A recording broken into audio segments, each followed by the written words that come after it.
By now you've heard all about the SmartSensor matrix and how easy it is to set up and use. To show you just how quick and easy it really is, we're going to take you through an installation from beginning to end. We've chosen this spot to monitor the southbound traffic in this intersection. Putting it on this pole on the corner allows us to get a good view of the left turn lane, and has the added bonus of not requiring us to close down any lanes as we install. Our installer chooses a mounting location based on the recommendations found in Wavetronic's documentation. The head of the mount should point at a 45-degree angle toward the lanes it's meant to detect. As for mounting height, about 20 feet off the ground is recommended, but that height may need to be adjusted to make sure the sensor has a good view over any obstructions, signs, mast arms, or semi-truck traffic. First, he drills a hole in the pole for the cable to run through down to the ground. Now he threads the straps for the clamping system through the slots in the mount. For ease, he deals with the cable before clamping the mount to the pole. He runs the cable through the hollow center of the mount bracket shaft and into the hole he drilled for it earlier. Now he's free to place the bracket over the hole, mount it there with the clamping system, and fasten everything down securely. At the base of the pole, other installers find the end of the cable. They then use a junction box to connect this cable to the home run cable, which is the cable that runs to the cabinet. Now it's time for the sensor. He removes the nuts and the lock washers from the bolts on the backplate of the sensor. This installer has elected to remove the last knuckle of the mount and attach it to the sensor first. This gives him a little more room for his hands as he puts the lock washers and nuts back on the bolts and tightens them down. Now he'll put the whole assembly back on the rest of the mount using the 2 bolts on the sides here. You can follow the same method, or you can keep the mount intact. Both are good options. Now he's going to ground the sensor to the pole. He does this by installing a grounding lug on the pole, then he attaches the grounding wire from the sensor to the pole. Now he aims the sensor by pointing it at the center of the detection area and tightens the screws. And that's it. That's all he needs to do up here. Down on the ground, a second installer is preparing to land the sensor cable in the traffic cabinet.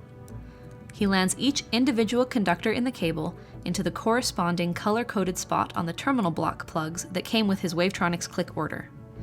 To keep things tidy, he's going to use a cable tie to keep all these conductors together. Now he plugs the terminal block plugs into the back of the Click 650 and sets it on the shelf. Now he's ready to connect his laptop to the matrix via the Click 650 and configure the sensor.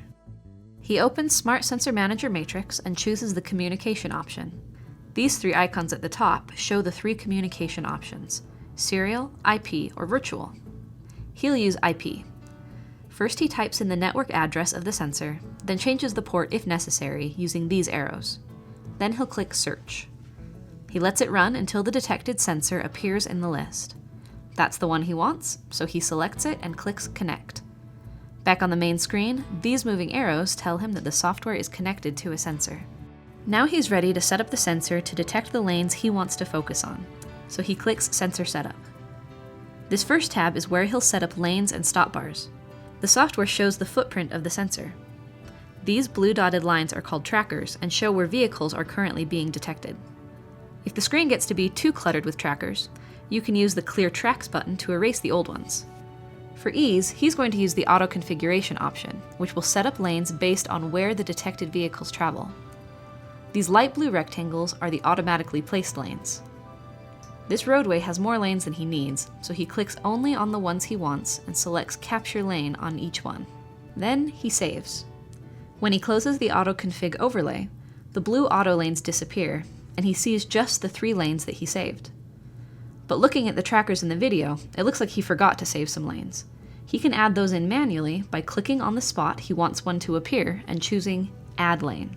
The new lane is not exactly where he wants it to be, so he changes it by clicking on this node and using these arrows to change the node's placement.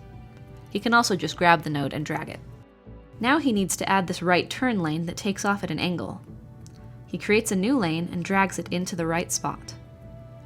He puts a bend in it by clicking and choosing Insert Node, then grabbing this node and dragging it to follow the curve of the lane. Now he needs to set up the stop bars, which he can locate by seeing where the trackers stop.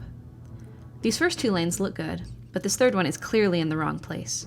He clicks on it and uses these arrows to move it to the right spot. He adds a stop bar in the 4th lane, and then finishes the lane setup by clicking on some of these arrows to mark the lanes as turn lanes. It's getting hard to see under all these trackers, so he uses the Clear Tracks button. He finishes the job, then clicks the disk icon to save. Now it's time for tab 2, Zones and Channels. When he clicks on tab 2, since he's got no zones set up, it gives him the Add Auto Zones pop-up. This is a handy way to get some zones down quickly. You can adjust them in a moment. Now, here the auto zones are all set up. He wants the left turn pocket zone to be bigger, so he drags the corners to resize. He clicks on the ruler icon to check the precise size of the zone. It shows the length of each side. He resizes zone 2 as well and measures it.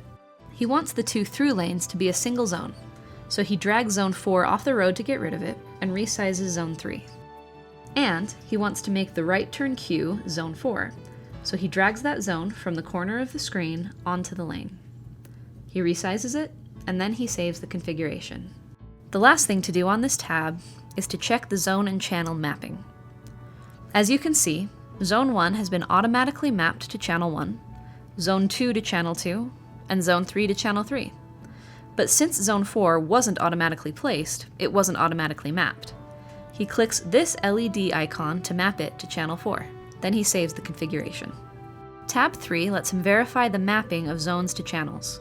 He wanted each zone mapped to a single channel, and that's what these LEDs are showing him.